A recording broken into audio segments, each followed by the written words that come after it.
கவியா, ஏன் என்னாச்சு? ஏன் ஒரு மாதிரி இருக்க?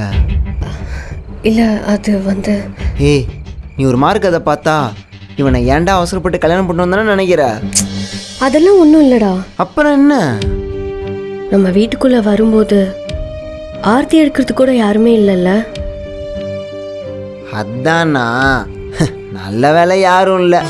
டேய், ஏன்டா அப்படி சொல்கிற? ஆமாம், ஆர்த்திலாம் எடுத்தாங்கன்னா காசு போடணும்ல.